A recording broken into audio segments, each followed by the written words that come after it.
ನಮಸ್ಕಾರ ಸ್ನೇಹಿತರೆ, ನಾನು ನಿಮ್ಮ ಹರೀಶ್. ಕಾನೂನು ರಕ್ಷಕರೇ ಭಕ್ಷಕರಾದರೆ ಹೇಗಿರುತ್ತೆ? ಬೆಂಗಳೂರಿನಿಂದ ರಾಜಸ್ಥಾನಕ್ಕೆ ಕೇಸ್ ತನಿಖೆ ಅಂತ ಹೋದ ಪೊಲೀಸರು ಅಲ್ಲಿ ಮಾಡಿದ್ದೇನು ಗೊತ್ತಾ? ಬೆಂಗಳೂರಿನ HIL ಪೊಲೀಸ್ ಠಾಣೆಯ ಲೇಡಿ PSI ಸೇರಿದಂತೆ 3 ಪೊಲೀಸರು ಈಗ ಜೈಪುರದ ಜೈಲು ಪಾಲಾಗಿದ್ದಾರೆ. ಹೌದು, ವರದಕ್ಷಿಣೆ ಕೇಸಲ್ಲಿ ಆರೋಪಿಯನ್ನ ಅರೆಸ್ಟ್ ಮಾಡಕ್ಕೆ ಹೋದ ನಮ್ಮ ಹೆಮ್ಮೆಯ ಸಿಂಗಂಗಳು ಅಲ್ಲಿ ಕೋಟಿ ಕುಬೇರರ ತರ ಲಂಚಕ್ಕೆ ಬೇಡಿಕೆ ಇಟ್ಟು ರಾಜಸ್ಥಾನ ACB ಬಲೆಗೆ ಬಿದ್ದಿದ್ದಾರೆ. ಈ ಐಡ್ರಾಮಾ ನಡೆದಿದ್ದು ಹೇಗೆ, ಆ ಲೇಡಿ PSI ಯಾರು, ಇಲ್ಲಿದೆ ಕಂಪ್ಲೀಟ್ ಡೀಟೇಲ್ಸ್. ಬೆಂಗಳೂರಿನ HIL ಪೊಲೀಸ್ ಠಾಣೆಯ IPC ಸೆಕ್ಷನ್ 498A ವರದಕ್ಷಿಣೆ ಕಿರುಕುಳ ಅಡಿಯಲ್ಲಿ ಒಂದು ಪ್ರಕರಣ ದಾಖಲಾಗಿತ್ತು. ಈ ಕೇಸ್ನ ಪ್ರಮುಖ ಆರೋಪಿ ರಾಜಸ್ಥಾನದ ಜೈಪುರದಲ್ಲಿದ್ದ. ತನಿಖಾ ತಂಡ ಈ ಆರೋಪಿಯನ್ನು ವಶಕ್ಕೆ ಪಡೆದು ಬೆಂಗಳೂರಿಗೆ ಕರೆತರಲು HIL ಠಾಣೆಯ ಮಹಿಳಾ ಪೊಲೀಸ್ ಸಬ್ ಇನ್ಸ್ಪೆಕ್ಟರ್ ಅನಿತಾ ನೇತೃತ್ವದಲ್ಲಿ ಹೆಡ್ ಕಾನ್ಸ್ಟೇಬಲ್ ಉಳುವಪ್ಪ ಮತ್ತು ಕಾನ್ಸ್ಟೇಬಲ್ ಯತೀಶ್ ಕುಮಾರ್ ಒಳಗೊಂಡ ತಂಡ ಕಳೆದ ಶುಕ್ರವಾರ ಜೈಪುರಕ್ಕೆ ತಲುಪಿತ್ತು. ಅಲ್ಲಿ ಟ್ವಿಸ್ಟ್ ಏನಪ್ಪ ಇದರಲ್ಲಿ ಅಂತಂದ್ರೆ, ಜೈಪುರಕ್ಕೆ ಹೋದ ಪೊಲೀಸರು ಆರೋಪಿಯನ್ನು ಬಂಧಿಸುವ ಬದಲು ಆತನ ಕುಟುಂಬದವರ ಜೊತೆ ಡೀಲ್ ಕುದುರಿಸಲು ಮುಂದಾಗಿದ್ದರು. ಅಲ್ಲಿ ಲಂಚದ ಜಾಲ ಮತ್ತು ಡೀಲ್ ಕುದುರಿಸಿದ PSI ಅನಿತಾ ಆರೋಪಿಯನ್ನು ಬಂಧಿಸದೇ ಇರಲು ಮತ್ತು ಕೇಸ್ನಿಂದ ಆತನ ಹೆಸರು ಕೈ ಬಿಡಲು ಕ್ಲೀನ್ ಚಿಟ್ ನೀಡಲು PSI ಅನಿತಾ ಮೊದಲು ಭಾರಿ ಮೊತ್ತದ ಬೇಡಿಕೆಗೆ ಇಟ್ಟಿದ್ದರು ಎನ್ನಲಾಗಿದೆ. ಅಂತಿಮವಾಗಿ 2 ಲಕ್ಷ ರೂಪಾಯಿ ನೀಡುವಂತೆ ಡೀಲ್ ಫಿಕ್ಸ್ ಆಯಿತು. ಆದರೆ ಆರೋಪಿ ಕಡೆಯವರಿಗೆ ಲಂಚ ನೀಡಲು ಇಷ್ಟವಿರಲಿಲ್ಲ. ಬೆಂಗಳೂರು ಪೊಲೀಸರು ತಮಗೆ ಹಣಕ್ಕಾಗಿ ಕಿರುಕುಳ ನೀಡುತ್ತಿದ್ದಾರೆ ಎಂದು ಅವರು ತಕ್ಷಣ ಜೈಪುರದ ಭ್ರಷ್ಟಾಚಾರ ನಿಗ್ರಹ ದಳಕ್ಕೆ ACBಗೆ ದೂರು ನೀಡಿದರು. ದೂರು ಸ್ವೀಕರಿಸಿದ ಜೈಪುರ ACB SP ಕವೀಂದ್ರ ಸಿಂಗ್ ಸಾಗರ್ ನೇತೃತ್ವದ ತಂಡ ಬೆಂಗಳೂರು ಪೊಲೀಸರನ್ನ ಹಿಡಿಯಲು ಪಕ್ಕಾ ಪ್ಲಾನ್ ಮಾಡಿತು. ಒಂದು ಟ್ರಾಪ್ ಅನ್ನ ಸಿದ್ಧಪಡಿಸಿಕೊಂಡಿತು. ಯಾವ ರೀತಿಯಾಗಿ ಈ ಪೊಲೀಸರನ್ನ ತನ್ನ ಕೆಡ್ಡೆಗೆ ಕೆಡವಬಹುದು ಅನ್ನೋದನ್ನ ಅಲ್ಲಿನ ACB ಪೊಲೀಸರು ಒಂದು ಪ್ಲಾನ್ ಅನ್ನ ಮಾಡಿಕೊಂಡು ಅವರು ಬೆಂಗಳೂರಿನ ಪೊಲೀಸರು ಜೈಪುರದ ಪ್ರಸಿದ್ಧ ಗಂಗೌರ್ ಹೋಟೆಲ್ ನಲ್ಲಿ ತಂಗಿದ್ದರು. ಡೀಲ್ ಪ್ರಕಾರ ಮೊದಲ ಹಂತವಾಗಿ 40,000 ರೂಪಾಯಿ ಲಂಚದ ಹಣವನ್ನ ಹೋಟೆಲ್ ರೂಮಿನಲ್ಲೇ ಸ್ವೀಕರಿಸಲು PSI ಅನಿತಾ ಒಪ್ಪಿದರು. ಆ ಹಣವನ್ನ ಸ್ವೀಕರಿಸಬೇಕಾದ್ರೆ ಅವ್ರನ್ನ ಯಾವ ರೀತಿಯಾಗಿ ಟ್ರಾಪ್ ಮಾಡಬಹುದಂತೇಳಿ ಈಗಾಗಲೇ ರಾಜಸ್ಥಾನ ACB ಪೊಲೀಸರು ಪಕ್ಕಾ ಪ್ಲಾನ್ ಅನ್ನ ಮಾಡಿದ್ದರು. ಆರೋಪಿ ಕಡೆಯವರು ACB ನೀಡಿದ ಕೆಮಿಕಲ್ ಪೌಡರ್ ಸವರಿದ ನೋಟುಗಳನ್ನು ತಂದು PSI ಅನಿತಾ ಮತ್ತು ಹೆಡ್ ಕಾನ್ಸ್ಟೇಬಲ್ ಉಳುವಪ್ಪ ಕೈಗೆ ನೀಡಿದರು.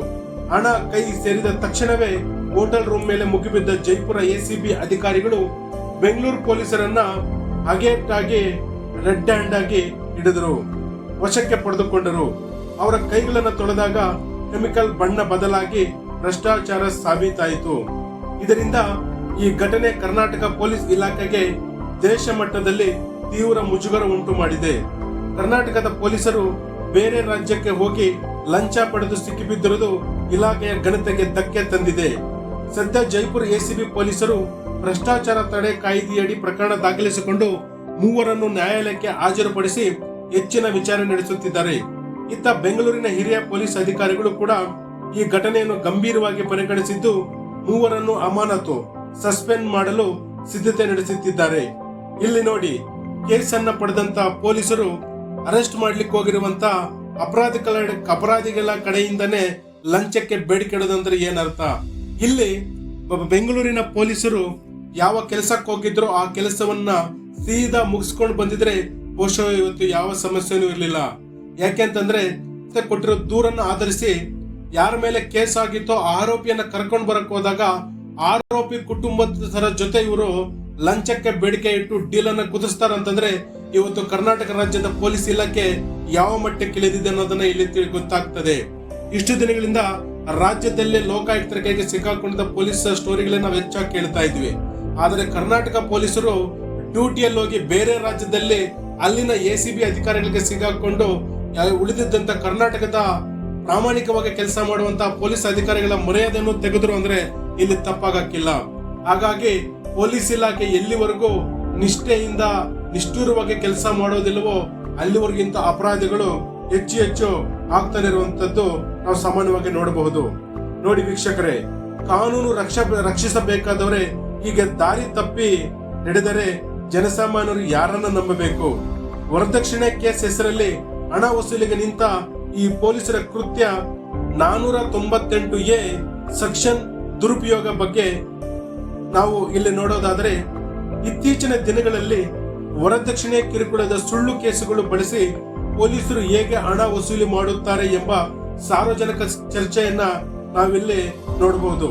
ಯಾಕೆಂತಂದ್ರೆ ಸಾಮಾನ್ಯವಾಗಿ ನಾವು ವರದಕ್ಷಿಣೆ ಕಿರುಕುಳ ಅನ್ನೋ ದೃಷ್ಟಿಗೆ ಹೆಣ್ಣು ಮಕ್ಕಳ ಮೇಲೆ ದೌರ್ಜನ್ಯ, ದಬ್ಬಾಳಿಕೆ, ಕ್ರೌರ್ಯ ನಡೆದಿರುತ್ತಂತೇಳಿ ಈ ಸೆಕ್ಷನ್ ಹಾಕೋದ್ರ ಮುಖಾಂತರ ಈ ಕೇಸನ್ನ ಪೊಲೀಸರು ಹಾಕುವಂತದ್ದು.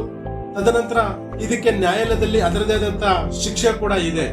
ಆದರೆ ಈ ಕೇಸನ್ನು ಹಾಕಿ ಪೊಲೀಸರು ಸಲ್ಲಿಸುವಂತ ಚಾರ್ಜ್ ಶೀಟ್ ಮೇಲೆ ಆಧಾರವಾಗಿರುತ್ತೆ ಹೊರತು ಇಲ್ಲಿ ಶಿಕ್ಷೆ ಆಗುವಂತದ್ದು. ಇವರು ಕೇಸ್ ಹಾಕಿದ ತಕ್ಷಣನೇ ನಿಮ್ಗೆ ಕ್ಲೀನ್ ಚಿಟ್ ಕೊಡ್ತೀವಿ ಅಂತೇಳಿ ಇವರು ಅಪರಾಧಿಗಳ ಪರವಾಗಿ ಇರುವಂತದ್ದಾದ್ರೆ, ಇನ್ನ ನಿಜವಾಗ್ಲೂ ಈ 498A ಈ ಸೆಕ್ಷನ್ ಬಡ ಹೆಣ್ಣು ಮಕ್ಕಳಿಗೆ ಅಥವಾ ಯಾರು ಗಂಡು ಮಕ್ಕಳಿಂದ ಇವತ್ತು ಶಿಕ್ಷೆ ಅನುಭವಿಸ್ತಿದಾರೋ, ಯಾರಿಂದ ಕ್ರೌರ್ಯಕ್ಕೆ ಒಳಗಾಗಿದ್ದಾರೋ ಅಥವಾ ಗಂಡನ ಕಡೆಯಿಂದ ಯಾರು ಇವತ್ತು ತೊಂದರೆ ಅನುಭವಿಸ್ತಿದಾರೋ ಅಂತ ಹೆಣ್ಣು ಮಕ್ಕಳು ಇಂಥ ಕೇಸುಗಳನ್ನ ಹಾಕಿದಾಗ ಎಷ್ಟರ ಮಟ್ಟಿಗೆ ಇವತ್ತು ಅವರಿಗೆ ಶಿಕ್ಷೆ ಆಗುತ್ತೆ ಅನ್ನೋದು ಇಲ್ಲ ನಾವು ನೋಡಬೇಕಾಗಿರುವಂತದ್ದು. ಜೊತೆಗೆ ಕರ್ನಾಟಕ ಪೊಲೀಸರು ಈ ಹಿಂದೆ ಗೋವಾ ಅಥವಾ ಮುಂಬೈ ತನಿಖೆಗೆ ಹೋದಾಗ ಅಲ್ಲಿನ ಸ್ಥಳೀಯರೊಂದಿಗೂ ಕೂಡ ಇವರು ಗಲಾಟೆಯನ್ನ ಮಾಡಿಕೊಂಡಿದ್ದು ಕೂಡ ನಾವಿಲ್ಲಿ ಸ್ಮರಿಸಬಹುದಾಗಿದೆ.